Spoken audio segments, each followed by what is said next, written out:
Ni kukaribishe sana mtazamaji wa Zone Media kwa mara nyingine tena. Uko nami Victor Moshi. Hapa nina taarifa moja kwa moja kutokea mpaka wa Rafah huko kusini mwa Gaza, ambapo Israel imeamua kutofungua tena kivuko cha Rafah kati ya Gaza na Misri siku ya Jumatano, na pia kupunguza kiwango cha misaada inayopitishwa katika eneo hilo kutokana na ucheleweshwaji wa Hamas kurudisha miili ya baadhi ya mateka. Hayo yameripotiwa na vyombo vya habari vya Israel na shirika la habari la Reuters. Kulingana na makubaliano ya kusitisha mapigano yaliyowekwa kati ya pande mbili, Hamas ilipaswa kurudisha mateka wote kwa Israel, ikiwa hai au waliokufa, hadi saa 6 mchana kwa saa za eneo.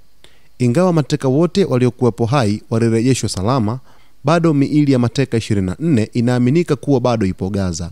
Makubaliano ya kusitisha mapigano pia yanaonyesha kuwa Hamas na makundi mengine ya Kipalestina huenda hayakuweza kupata miili yote ndani ya muda wote uliowekwa. Hali hii imepelekea Israel kupunguza usambazaji wa misaada na kuacha kufungua kivuko cha Rafah, hatua inayoweza kuongeza mashaka na hofu kwa raia wa Gaza ambao tayari wako kwenye hali ngumu ya kibinadamu.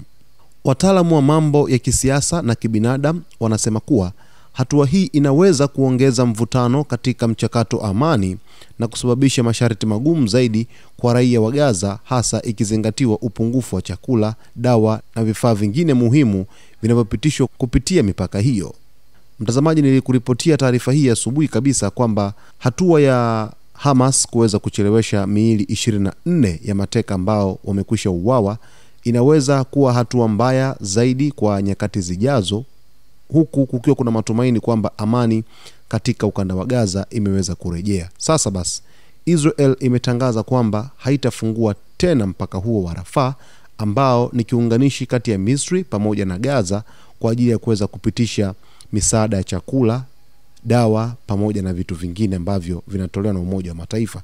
Sasa basi, kama Israel imetangaza kwamba itafunga mpaka huo na hawawezi kufungua tena, ikiwa tu Hamas imeendelea kuchelewesha utoaji wa mateka 24 waliobaki, inaweza kuonekana kwamba wanaanza kuvunja ule mkataba wa kusitisha mapigano ambao jana tu Rais wa Marekani Donald Trump ameweza kuusaini. Asubuhi, waziri wa ulinzi wa Israel Katz alizungumza kwamba wanachokifanya Hamas basi kinaweza kugeuka kuwa hatari kwa hapo baadaye, kwamba wasilaumiwa kwa chochote kutokana na kile ambacho kinafanyika, kwamba sio sahihi, kipo nje ya makubaliano ambayo wameyafikia. Sasa basi, ikiwa taarifa hii imeweza kutoka, hii ni ya hivi punde mtazamaji, ambayo nimekuripotia hapa, inaweza kupelekea hofu kubwa katika ukanda wa Gaza, huku Hamas ikisema kwamba miili mingine ambayo imebakia haitaweza kuachiwa kwa hivi karibuni, kwa sababu hawajui ni wapi ambapo waliweza kuwahifadhi mateka hao ambao wamekwisha fariki dunia.